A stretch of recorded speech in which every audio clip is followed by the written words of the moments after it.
Welcome back to a brand new Civ 6 or Civilization 6 video. This morning I woke up to some jolly news that happened a few days ago, but me being a few chromosomes short of, 23, I didn't realize until about right now-ish. But we do get new leaders this time, yeah, the Great Commanders. Considering the last group was called the Great Diplomats without a single diplomatic bonus, I'm half expecting these guys to be focused on culture victories or something. But we get two new leaders as well as a reskin, another persona for a third leader. We'll go through each of them, we'll talk about how they look like, how exquisite their drip is, and exactly what I think their abilities are going to be for the most part. The first one is going to be Nader Shah. I know I got the Shah part right, but Nader's probably completely wrong. Nice watercolor background, he's got some sort of box on top of his head, I'm assuming that's his crown, and he's got it filled out with jewels. Now, to me it looks a little maybe too much to be a little. He's doing a little too much with that, you know what I mean? Like if you had, like, he's got emeralds, he's got rubies, he's got just a pearl necklace, he's also got gold, and he's got some spherical blood vesicles or whatever on his helmet. But it looks nice. I do think it's a little too much. Maybe remove the pearls or the green emeralds, goddamn Exodia quadruple ruby type thing. But aside from that, he's got a pretty cool crown. He also does have a very solid beard right there. That's Manscaped level material. I didn't know they were working back in however long ago this guy was alive, but Manscaped most definitely has been around for a long time. Video's not sponsored, by the way. I just thought it would be funny. And, I don't know, he's got a nice fur type thing, and then he also has some nice, I'm assuming that's wool. Don't necessarily know how cold it gets in Persia, but considering the ice he has, it's a good thing he's keeping himself nice and insulated with that warm wool. Overall, he's Persia, so Cyrus's leader ability of, boo motherfucker, I get 5 movement speed, 500 combat strength, when declaring a surprise war, isn't going to be his ability. He still has the immortal, and he still also has the cultural, political philosophy ability where he gets trade routes from culture, and as well as that unique tile improvement. I think it is a tile improvement. I haven't played Persia in so long. I think he's going to be, or I think what I would expect is for him to be some sort of great military / cultural type of leader. So maybe it is going to be something like, I don't even know. They might give him a new unique unit and then put it in the culture tree, or maybe every city he captures, he gets like a burst of culture, maybe kind of similar to Alexander / who, I swear to God, there's someone else who gets the boost. Okay, it's Alexander. He gets like Alexander's leader ability, for example, except for like culture, and he just gets a large amount of culture.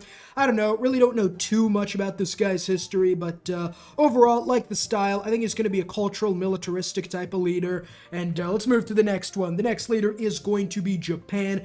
Tokugawa, yeah. Goodness me, that is most definitely butchering of the highest caliber. Tokugawa Ieyasu, probably. Now, Japan still has their adjacency bonuses as well as reduction of district costs for holy sites and theater squares. They just don't have the Divine Weeb ability, giving them 5 combat strength on the coasts. And, yeah, overall, I think this guy is going to be much more militaristic, focused on Japan. You do still have the samurai, which is a really strong military unit.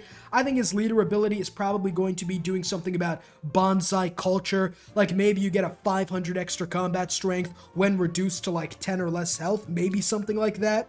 That was pitiful.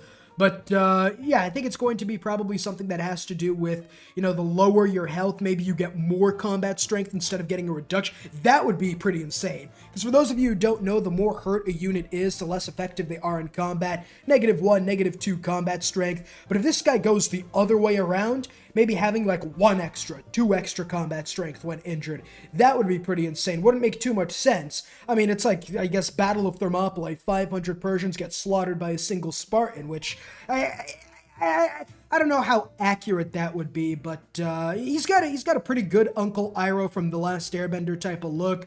He definitely has a palisade defending his chin, and then from there he does have some pretty cool samurai armor. So again, he is probably going to be much more focused on military as compared to the regular Japanese leader. And yeah, I do also like the bun he has on top. Overall, pretty drippy. I don't know if he's more drippy than Nader Shah, but he is definitely drippy in his own right. And I think, again, it's going to be a much more militaristic type of civ, focused mainly on the samurai, and then maybe like more effectiveness when you're like less combat strength, less health, if that makes sense. Finally, the magnificent Suleiman, looking like he looks like he's Excuse me, I almost choked on my own spit trying to formulate that sentence. But he looks like they gave him the Justin Trudeau expansion pack. He does look a lot darker than he does in real game. I don't know if it's maybe the lighting or whatever. Who knows? Maybe he spent a little too much time in the sun. I have no idea. He does have a really strong onion hat on top, which is pretty cool. And then he also has the sort of pseudo pearl necklace as compared to Persia. And then he has 3 emeralds hanging from the top. Gotta make sure it isn't too long though, or else it'll block his eyesight. Although I guess you could also like take one of these emeralds and like sort of make that machine where it's like if you hit the emerald, then the opposite side goes and then it comes back and hits the other side. That could be entertaining if you're in like a business meeting or a militaristic council that you have no idea how to proceed with. And overall, he's got some nice silk garments, pretty drippy. Now, it's called the Magnificent Suleiman, but Suleiman's already a militaristic leader, so I'm going to assume they're going to do something with his other abilities, until I took a look at his other abilities, and they're all about, like, being militaristic and shit. Like, you got the Janissary, you got the Bazaar, I guess, it's the only non-militaristic ability, you got catapults, you get all that good stuff.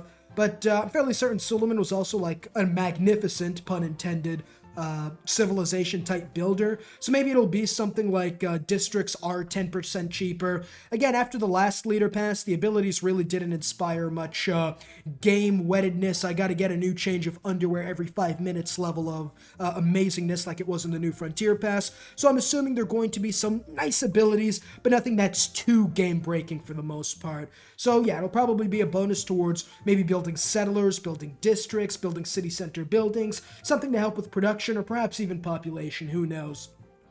And they did include this. Leader Pass contains 6 DLCs, only available on Steam, Epic, Mac App Store, and iOS. So pretty much what they're doing is they are taking their middle finger and shoving it right up Xbox and console players as assholes before wiggling it, trying to, I guess, get the last little bit of shit out or whatever. They're fucking them in the assholes, pretty much what I'm trying to say. They do not like their console players. I weep for anyone who actually got this game on console, or Switch even. I don't see anything about Switch here. But, yeah. Pretty cool, and I don't think these leaders are going to be anything too special. Again, the last leader pass we did get last month, these guys are releasing in like 5 days.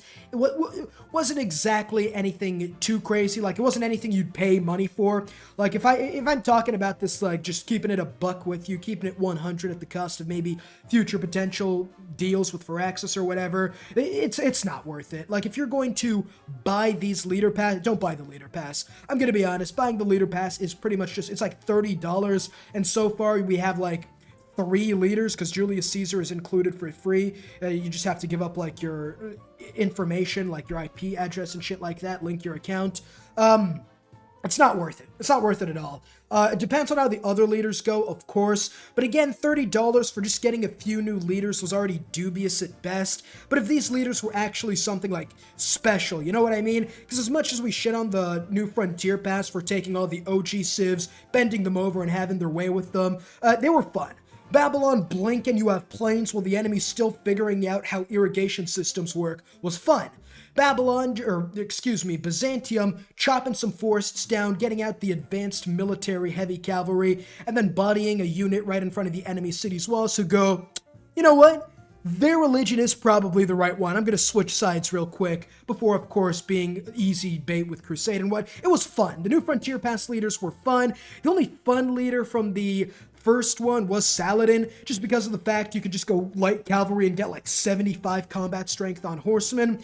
Abe Lincoln is alright. He's pretty much a diet Byzantium, essentially, without the massive Crusade bonus. And then the Congo is really strong, but again, their leader ability at the end of the day is just something that really doesn't take too much thought. You don't have to think about their leader ability, you know what I mean? So, and then Julius Caesar, I still haven't played him yet, but from what I know about this game, I'm fairly certain he's going to just be something you'd see out of a 2 Girls 1 Cup commercial. But yeah, these are pretty much my thoughts on these leaders as well as the current state of the leader pass. Again, I could be totally wrong, and in the future it does become worth it. And again, if you're just missing 1 or 2 DLCs, just get the DLCs and you'll eventually get the leaders. But yeah, if you do enjoy, leave a like and subscribe to not miss out on future content, and I'll see you all next time. Peace.